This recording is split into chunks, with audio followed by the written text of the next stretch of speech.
আমাদের কোনো সে থাকতো না এরকম। কিন্তু আমাদের দেশে হয় কি, আসলে প্রকৃতপক্ষে কোনো ডিপ স্টেট নাই। এটা বাইরের থেকে, বাইরের পরাশক্তিগুলো, যেমন ধরেন আমেরিকা, উদীয়মান ভারত, ধরেন চীন, তাদের যে ডিপ স্টেট থাকে, গোয়েন্দা সংস্থা থাকে, তাদের কিন্তু প্ররোচনা থাকে। তারা কিন্তু অনেক সময় পলিটিশিয়ান বলেন বা সরকার বলেন তাদেরকে গাইড করে। যেমন ধরেন প্রথম থেকে আমরা বলতাম যে ডক্টর মোহাম্মদ ইউনূস সরকারে ছাড়তে চায় না, সরকার ছাড়তে চায় না। এখন আসিফ মাহমুদ সজীব ভুয়া করার পরে এখন পরিষ্কার হলো তিনি আসলে ভার্চুয়ালি শেখ হাসিনার সময় এক্স আইজিপি আপনার রাজসাক্ষী হয়েছে না, তিনি রাজসাক্ষী হলেন। যে এখন দেখা গেল যে ডক্টর মোহাম্মদ ইউনূসের সরকার আসলে ওই ডিপ স্টেটের প্ররোচনায় সরকার দীর্ঘায়িত করতে চেয়েছে।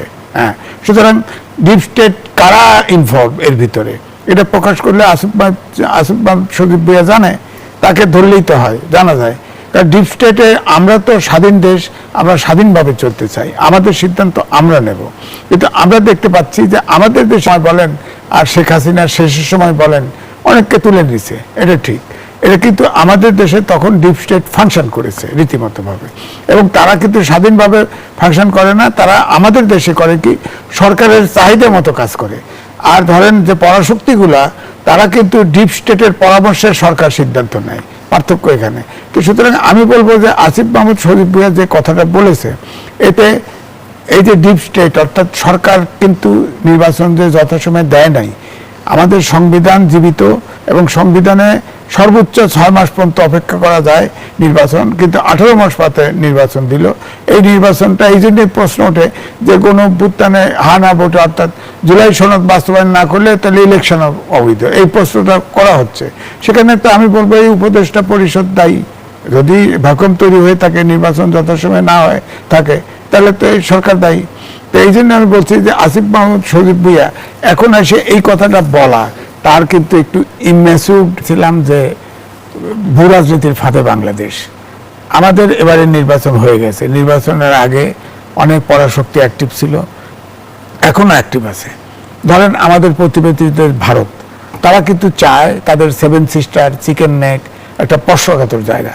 এই জন্য তারা সরকার, তাদের সাথে সম্পর্ক ভালো, অর্থাৎ অনুগত আমি বলবো না, তারা তো একটা সম্পর্ক ভালোভাবে একটা দল সরকারের সাথে সম্পর্ক রক্ষা করতে চায়, এটা তার একটা পলিসি। চীনের ভিন্ন পলিসি, হ্যাঁ, ধরেন যুক্তরাষ্ট্রের আলাদা পলিসি, রাশিয়ার আলাদা পলিসি। এই 4টে দেশই প্রধানত আমাদের দিকে থাকে, এছাড়া আমাদের উন্নয়ন সহযোগী আছে, তারা আছে। তো আমাদের দেশে কিন্তু পরাশক্তিগুলো অ্যাক্টিভ থাকে নির্বাচনের আগে এবং পরে, এখনো আছে। কিছু কথা যদি আলোচনা করেন এটা বোঝা যায় আলোচনা আছে। তো সুতরাং আমি বলবো যে আমাদের দেশে কিন্তু পরাশক্তিগুলি বাইরের যে ডিপ স্টেট, তারা অ্যাক্টিভ থাকে, এখনো আছে, ভবিষ্যতে হয়তো থাকবে। তারা মূলত দেশের এই সরকার বা আমাদের দেশ তো ভৌগোলিকভাবে তো আমাদের ইম্পর্টেন্ট। ধরেন ইন্দো প্যাসিফিক রিজনে চীন তো একটা উন্নয়ন করো, তারপর বেল্ট অ্যান্ড রোড ইনিশিয়েটিভ আছে, সেখানে তো আমাদেরকে পেতে চায়। তো তারা তো এখানে সরকারের সাথে বলেন, জনগণকে ম্যান টু পিপুল কন্ট্যাক্ট বলেন, সরকারের উপরে আধিপত্য বলেন, এটা তো রক্ষা করতে চেষ্টা করবে।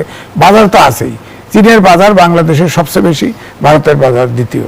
ফরেন ডাইরেক্ট ইনভেস্টমেন্টে আমেরিকা 1 নম্বর। সুতরাং সবারই ইন্টারেস্ট আছে এখানে, বিনিয়োগ হিসেবেও আছে, আবার রাজনীতিতে তাদের পক্ষে রাখতে পারলেও তাদের লাভ আছে। সুতরাং ডিপ স্টেট বিদেশি পরাশক্তি রীতিমতোভাবে, আমাদের ডিপ স্টেট খুব বেশি করণীয় কিছু না। আমাদের শেখ হাসিনাই আমাদের ডিপ স্টেট যেটা বলা হয় তাদের দিয়ে কিছু অপকর্ম করিয়েছে, তাদের নির্দেশে তারা পালন করেছে, অপকর্ম করেছে।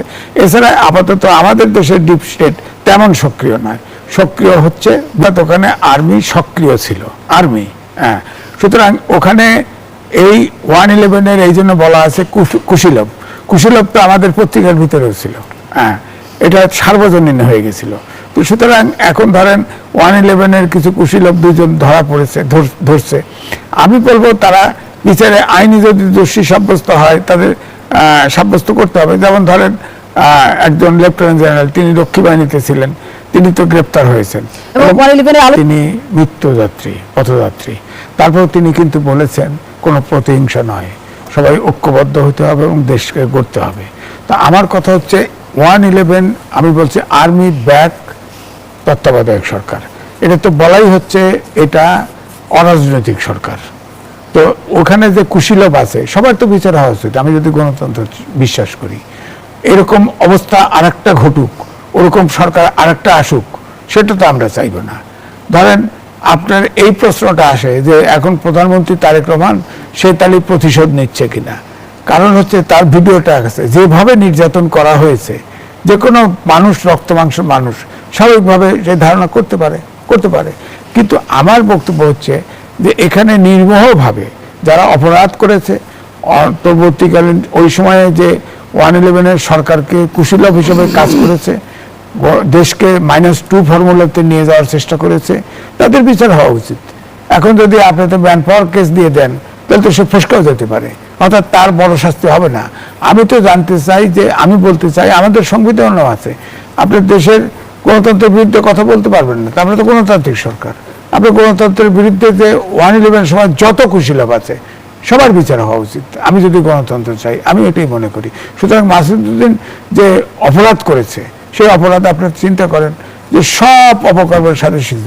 সে রক্ষী বাহিনীতে ছিল, সে রক্ষী বাহিনী তো জাহাঙ্গীরনগরের পাশের জায়গা, সেখান থেকে সে লেফটেন্যান্ট জেনারেল হয়েছে, সে অস্ট্রেলিয়ার রাষ্ট্রদূত হয়েছে, সে জাতীয় পার্টির এমপি হয়েছে। তো সবসময় তাকে প্রোটেকশন দেওয়া হয়েছে। 111-এর বিরুদ্ধে আমরা দেখলাম মানব পাচারের মামলা হলো, 111-এর অভিযোগগুলো কি ইচ্ছাকৃতভাবে এড়িয়ে যাওয়া হলো? না, ইচ্ছাকৃতভাবে গেছে কিনা জানি না, হয়তো সে কেসও আসতে পারে, কারণ অনেক অনাচার তো করেছে, এতে কোনো সন্দেহ নাই। সে তো পাওয়ারফুল, মাসুদউদ্দিন চৌধুরী তো খুব পাওয়ারফুল লোক ছিল। আপনি দেখেন তার বেগম খালেদা জিয়ার ভাইয়ের সে ক্লাসমেট ছিল, বন্ধু ছিল, সেই সুবাদে সে কিন্তু আপনার 9 ডিভিশনের জিওসি হয়েছে এবং সব তার উপরেই। এবং সে এই যে আপনার ওয়ালিমের মইনু আহমেদ, সেও কিন্তু তাকে ধরে আর্মি চিফ হয়েছে। তো এখন তাদের তো অপকর্ম করার জন্য নাই, কিন্তু অপকর্ম তো হয়েছে, তার বিচার হোক, নির্বাহভাবে বিচার হোক। যেরকম করে সরাসরি হস্তক্ষেপ করে শাসন বদলাবার চেষ্টা করছে, এটা is not approved by the parliament of the government, কিন্তু পারমিশন দেওয়া হয়ে গেছে। এরকম বহু হয়। ডিপ স্টেট আন্তর্জাতিক শক্তি না, এরকম নয়। ডিপ স্টেট একই জায়গায় একা রকম। ধরেন যখন আমেরিকাতে কোনো ডিপ স্টেটের কথা বলবেন, তখন সেখানে পেন্টাগন বা আপনার CIA মিলিতভাবে করে, বা যেহেতু বড় শক্তি পেন্টাগন তারা করে, ওখানে বাইরের কোনো শক্তি হস্তক্ষেপ করতে পারে না। বলা হয় এই ভোটের মধ্যে, যেমন ট্রাম্পের ভোটের সময় কথা হয়েছিল যে KGB বিশেষ ভূমিকা পালন করেছে, কিন্তু ওরকম নয়। ওখানে CIA নিজেই এত পাওয়ারফুল, পেন্টাগন এত বেশি ক্ষমতাশালী যে ওদের মধ্যে আবার অন্য বিদেশি শক্তির নাক গলাবার সুযোগ থাকে না। আমেরিকার রাজনীতি পরিচালনা করবার জন্য, অথবা আমেরিকা সমগ্র বিশ্বে যেরকম করে তার রাজনীতিকে পরিচালিত করে, সেটা ওই ডিপ স্টেট করে। এখন ডিপ স্টেট কিন্তু কোনো লিগালি ডিফাইন্ড বিষয় নয়, কিন্তু এটা একটা এক ধরনের অ্যাকসেপ্টেবল। আমরা যেরকম আমাদের দেশে বলি না kitchen cabinet is a sort of deep state. তো এইখানেই এরকম যে যারা ওই রকম ইয়ের সাথে যুক্ত আছেন, তারা তাদের মতো আলোচনা করে সিদ্ধান্ত করে, সেই সিদ্ধান্ত কার্যকর হয়। দেশের সর্বোচ্চ ক্ষমতাধর ব্যক্তি নিজে তার মধ্যে ইনভলভ থাকেন, অথবা তার উপরে প্রভাব বিস্তার করেই ডিপ স্টেটটা কাজ করতে থাকে, এবং তখন এটাকে ধরে না হয় যে এইভাবেই এটা চলছে, কিন্তু আইনগত কোনো ভিত্তির কথা আপনি বলতে পারবেন না। একইভাবে আমি বলি যে ধরুন চীনের মধ্যে কোনো ডিপ স্টেট, আমেরিকার কোনো ইনফ্লুয়েন্স চলছে কি? কেউ বলেনি এই কথা আজ পর্যন্ত। রাশিয়ার মধ্যে কি চলেছে? যখন গর্বাচেভের আমলে গ্লাসনোস্ট পেরেস্ট্রয়কা হলো, পুরো রাশিয়া ধ্বংস হয়ে গেল, বিভিন্নভাবে তার আগের চরিত্রটা বদলে গেল, তখন বলা হলো যে এখানে CIA এর কারসাজি আছে, ভেতরে ভেতরে তারা এই কাজটা করছে। প্রমাণিত নয়, কারণ রাশিয়ার পার্টি নিজের মধ্যেই এই দ্বন্দ্ব দেখা দিয়েছিল, তারা সেই সম্পর্কে প্রস্তাব দিয়েছিল, সে অনুযায়ী তারা কাজ করেছিল। গ্লাসনোস্ট পেরেস্ট্রয়কা করতে গিয়ে পুরো জিনিসটা কমপ্লিট হয়ে গেছে। তারপরে তো পুরো পূর্ব ইউরোপ জুড়ে যেটা হয়েছে। তো আমাদের মতো দেশে ডিপ স্টেট ওই কনসেপ্ট থেকে বলা হচ্ছে কিরকম। এখন যদি আপনি সরকারকে জিজ্ঞেস করেন, আমাদের সরকার প্রধান, তারা কোনো ক্রমেই তাদের উপরে কোনো সুপ্রাবডি আছে যাদের নির্দেশ মতো তারা চলে, কেউ স্বীকার করবে না, সবাই নিষেধ করবে। কিন্তু তারপরেও আমাদের দেশের মধ্যে DGF এর ইনফ্লুয়েন্স নিয়ে প্রচুর কথাবার্তা হয়েছে। একসময় এরকম হয়েছে যে সামরিক শাসনের অধীনে যে সরাসরি ডিজিএফআই পার্টি গড়তে, ভাঙতে, সরকার গড়তে, মন্ত্রী বাড়াতে, মন্ত্রী বাদ দিয়ে দিতে রীতিমতো ভূমিকা পালন করেছে। এখনো পর্যন্ত অনেকে বলেন যে তাদের এই ধরনের ভূমিকা আছে। আপনি নিজে হয়তো জানেন, যেহেতু আপনি একটা টক শো করেন, এবং টক শো খুব ইম্পর্টেন্ট এখন বাংলাদেশের রাজনীতিতে। এই টক শো মানুষের মন বদলে দেয়, চিন্তা বদলে দেয়। এই টক শোকেও যেন বদলে দেওয়া যায়, সেই জন্য একটা ডিপ স্টেটের কাজ আছে। হয়তো দেখেন যে আমি বক্তৃতা কি বলে আলোচনা করছি, আমাকে ফোন করে কেউ একজন বলছে একটু কথা বলবো, একবার পারলে একটু অফিসে আসেন না কেন, অথবা আরেকজনকে একটা দাওয়াত দিল যে আপনি এই কথাগুলো বললেন, এরকম বলা কি ঠিক? মানে আপনি বুঝতে পারছেন এই কথা খুব ভদ্রভাবে বলা হচ্ছে, কিন্তু this is a command on you, dictation on you, যে আপনি এই কথার বাইরে না যান। আপনি নিজে একা একজন মানুষ, আপনি ভয় পান না কীরকম করে করবো। আগে তো হয়েছে যে টক শো করে বেরিয়েছে, রাস্তার মধ্যে মানে গাড়িতে ওঠার আগে গ্রেপ্তার করে ফেলেছে। তো এগুলো কাদের কাজ? কিংবা ধরেন যে গ্রুপ, এই যে আপনার হলো কি বলে, আচ্ছা এবারে যাদের যে গুপ্ত হত্যা হলো, যেগুলো আমরা কি বলি এটাকে ভুলে গেলাম, মানে খুবই কম, হ্যাঁ আয়নাঘর ইত্যাদি, এবং এই যে মানে ফোর্সফুল ডিসঅ্যাপিয়ারেন্স যেটা হলো, গুম, এই গুম কে করে? তারপরে মানুষকে মেরে ফেলে। বলা হয়েছে যা বলছে, আইন সালিশ কেন্দ্র বলেছে বোধহয় 1000 লোক তখন মারা গেছে, এবং তাদেরকে মেরেছে কে? গোয়েন্দা বাহিনী নিজে। রিপোর্ট হয়েছে যে সবচেয়ে বেশি খুন কি পুলিশ করেছে না র্যাব করেছে? এবং কেউ বলছে পুলিশের মধ্যে মামুন খালেদ, উনি তখন এজেন্সির চিফ ছিলেন। সে সময় এই ঘটনার সাথে তাদের বেশ প্রভাব ছিল, এমনটিও শোনা যায়। না, তার প্রভাব তো নিশ্চয়ই ছিল, ডিজিএফআই চিফের নিশ্চয়ই প্রভাব ছিল। ওই যে একটু আগে আমরা সব ডিপ স্টেট আলাপ করলাম, তখন তো ডিপ স্টেট এরাই, হ্যাঁ, সেই হিসেবে তারা নিশ্চয়ই পাওয়ারফুল ছিল। কিন্তু সবার আগে আপনার একটা কথা ভাবতে হবে, 1/11টা কি ছিল, 1/11 কোন প্রেক্ষিতে আসছে, এবং 1/11-এর টার্গেট কি ছিল। যেরকম করে আজিজ ভাই বললেন না, এই কথাটা খুব ইম্পর্টেন্ট, মানে উনি বললেন বলে আমি কথাটা ধরছি। মানে ওই যে তার রিমান্ড যখন চাওয়া হলো, তখন উকিল বললেন, সরকার পক্ষের উকিল বললেন, তিনি কিরকম করে বর্তমান প্রধানমন্ত্রীর উপরে নির্যাতন করেছেন। রিমান্ড কি ওই জন্য দেওয়া হলো? রিমান্ডটা কেন? মামলা যেটা দিয়েছেন তার সাথে তো 1/11 কোনো সম্পর্ক নেই। আপনি প্রশ্নটা করেছেন, 1/11 টাচ করে কোনো কিছুই লেখা হয়নি, এগুলো পত্রিকা স্পেকুলেট করছে, যেহেতু সেই সময় উনি এরকম ছিলেন। তাহলে 1/11-কে বর্তমান সরকার যেহেতু তাদের টাচটা হাতে নিয়েছে, তাদেরকে বুঝতে হবে কি যে 1/11টাকে তারা কিভাবে দেখেন, সেই আলোকে 1/11-এ এদের যে কাজকর্ম তা কতখানি অপরাধের সামিল, এবং তার বিচার কি হওয়া দরকার। সত্যিকার অর্থে 1/11-এর ভিকটিম আসলে কারা? 1/11-এর ভিকটিম যদি বলেন, তো 1/11-এর ভিকটিম মানে গভর্নমেন্ট চলে গেছে তখনকার, নতুন যে গভর্নমেন্ট আসছে সেই গভর্নমেন্টের আপনার শপথে তো প্রায় সবাই গেছিল। তাহলে এই যে -2 এর ফর্মুলার কথা যে আমরা বারবার শুনেছি, সেটা কি গুজব নাকি পরিকল্পিত কোনো চক্রান্তের অংশ? মানে এটা এখন তো বায়বীয় মনে হয় একটা বিরাট ষড়যন্ত্র। এবং তখন কি হলো, যেহেতু একজন বিদেশ চলে গেলেন, আর এক নেত্রী গেলেন না, তো অপবাদ দেওয়ার চেষ্টা একটু একটু হলো, যেহেতু পালিয়ে গেছে, কিন্তু আমরা এখানে আছি দেশে। এবং যারা ছিলেন তারা তো নিশ্চয়ই একটা বড় কাজ করেছেন যে আমি যাইনি, আমি থাকছি। তারপরে উনিও আবার ফিরে আসলেন।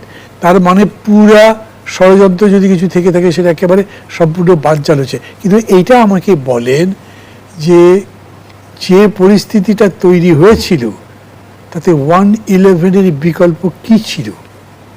একটা বলতে পারেন, এতগুলো বছর পরে অভিজ্ঞতা আমাদেরকে বলছে, যাই হোক আমরা গণতন্ত্রের পথে থাকতে চাই। কাউন্টার কু যেগুলোই হোক, আমরা সব কিছুকে অস্বীকার করছি, আমরা একটাকেও মানব না। আমরা মানব কেবল একটা গণতান্ত্রিক প্রক্রিয়াকে, নির্বাচনী প্রক্রিয়াকে। তখন কিন্তু সেই কথা বলা হয়নি। তখন আপনি মনে করে দেখেন কীরকম করে ওই বাইতুল মোকাররমে পিটিয়ে মানুষ হত্যা করা হয়েছে। বিভিন্ন সারা বিশ্বের মিডিয়াগুলো যেন সাপের মতো পিটিয়ে পিটিয়ে মানুষ হত্যা করা হয়েছে। তো সেই পরিস্থিতিতে আপনি কী করবেন? একটা ইন্টারভেনশন ছাড়া কি হতো? কিন্তু সেই ইন্টারভেনশনটা আবার কেন হলো? সেই ইন্টারভেনশন কি গণতন্ত্রের জন্য হয়েছে? তা আবার দেখা গেল না। ফলে পুরো বিষয়টা নিয়ে যে একটা অস্পষ্টতা, যে ধোঁয়াশা থাকলো, আপনি যে প্রশ্নটা করেছেন, কোনো জিনিসই কি জানা যাবে না? আপনি জানবেন কীরকম? এটা জানাতে হবে তো, এবং জানাবে কে? যারা দায়িত্বে আছে, যারা সত্যটা ওখান থেকে উদ্ঘাটন করতে পারে, তারা বলবে এই এই এই এই হয়েছিল, প্রমাণ করে দেখাবে, এই কারণে এই এই লোকগুলো এইভাবে দায়ী, তাদের বিচার হবে, সেই বিচার হবে। কিন্তু এখন আপনি মানে এটা আদম পাচারের মামলা দিয়ে আপনি 111-এর সাথে যুক্ত করে দেবেন কেন? এবং আর একটা কথা আমি বলে, আমি নিশ্চয়ই বলবো যে যদি মানে বর্তমান প্রধানমন্ত্রীকে যে অত্যাচার করা হয়েছিল, ডাইরেক্টলি বলেন এই লোকটাই অত্যাচার করেছিল, সেই জন্য তাকে গ্রেপ্তার করেছে, সেই কথা তো বললেন না। আপনি রিমান্ডের সময় ওই কারণ জনাব মাহমুদুর রহমান মান্না, নিশ্চয়ই আপনি আসিফ মাহমুদ সজীব ভুঁইয়ার বক্তব্য আপনার মনে আছে, আপনি পড়েছেন। তিনিও কিন্তু বলেছিলেন যে ডিপ স্টেট আমাকে বলেন যে উনি যে বলেছেন কতখানি সত্যি, তার বেশিরভাগ বিশ্বাস করতে ইচ্ছে করে। কেন? উনি সবচেয়ে পাওয়ারফুল লোক ছিলেন তখন, সবচেয়ে পাওয়ারফুল। সম্ভবত সাইদ ইস্কান্দারের উনি মানে বোন জামাই বা তার বোন জামাই এরকমভাবে ভাইরা টাইরা, এবং ওই পরিবারের সাথে ক্লোজ ছিলেন খুবই, এবং সেটা হয়েই তিনি তারপরেও আবার তার ভাগিনার উপরেও অত্যাচার করেছেন, এটাও শোনা গেছে। এবং অতঃপর উনি জেলখানায় ঘন ঘন দেখা করতে চাইলে এতে কোনো ব্যাপারই ছিল না, এটা করাও সম্ভব ছিল। এইটা উনি এখন বানিয়ে বলবার উদ্দেশ্য তো কিছু থাকতে পারে বলে আমার মনে হয় না। নিশ্চয়ই বেগম জিয়া জীবিত নাই, উনি তার সাক্ষী দিতে আসবেন না, শেখ হাসিনাও দেশে নাই, সাক্ষী দিতে আসবেন না। কিন্তু ঘটনাটা হচ্ছে যে শেখ হাসিনা বিদেশ চলে গেছিলেন খালেদা জিয়া জানতে, এবং খালেদা জিয়াকে বিদেশ পাঠাবার ব্যাপারে যে তদবির ছিল, চেষ্টা ছিল, এটা সবাই জানে। এবং পত্রপত্রিকায় লেখা হচ্ছিল যে বেগম জিয়া কিছুতেই এই অফার দিচ্ছেন না। এখন কে কে গেছে, কি বলেছে, সেগুলো পত্রিকায় আসে নাই বা নিউজে আসে নাই, কিন্তু এইটা এসছে যে ওনাকে এইভাবে চেষ্টা করা হচ্ছিল, এবং উনি খুব স্টেবললি অপোজ করেছেন। মানে মাই হ্যাজ অফ টু হার, এই জন্যে যে অত বড় একটা বিপদের মধ্যেও নার্ভ তার খুবই নর্মাল ছিল, উনি যান নাই। যদি উনি চলে যেতেন তাহলে কি হতো? ভার্চুয়ালি একভাবে দেখেন যে দুটো পরিবারের পারিবারিক রাজনীতির বুনিয়াদ শেষ হয়ে যেত, কিন্তু উনি সেটা করতে দেননি। ভালো করেছেন না খারাপ করেছেন, যারা পরিবারতন্ত্র চায় না তারা বলতে পারে দূর কি করা যাবে, সে গেলেই বোধহয় ভালো ছিল। আবার যারা পরবর্তী রেজাল্ট দেখেন তারা মনে করবেন বেগম জিয়া ছিলেন অসাধারণভাবে সফল, যিনি তার ওই যে শেখ হাসিনা তার বিদ্যা বুদ্ধি দিয়ে অনেক কথাবার্তা বলতেন, কিন্তু উনি দেখিয়েছেন যে বুদ্ধিতে উনি অন্য যে কোনো রাজনীতিবিদকে পিছিয়ে দিয়েছেন, যে উনি সঠিক সিদ্ধান্তটা নিয়েছেন, যার জন্য এতগুলো বছর পরে কেবল তার নামের উপরে, ইমেজের উপরে বিএনপি এই জায়গায় আসছে। আজকে বিএনপি যে ক্ষমতায় আছে, ক্ষমতা ভোগ করছে বা ক্ষমতা ভালো বন্ধু যে ল্যাঙ্গুয়েজ দিয়েই বলেন না কেন, সেটার প্রধান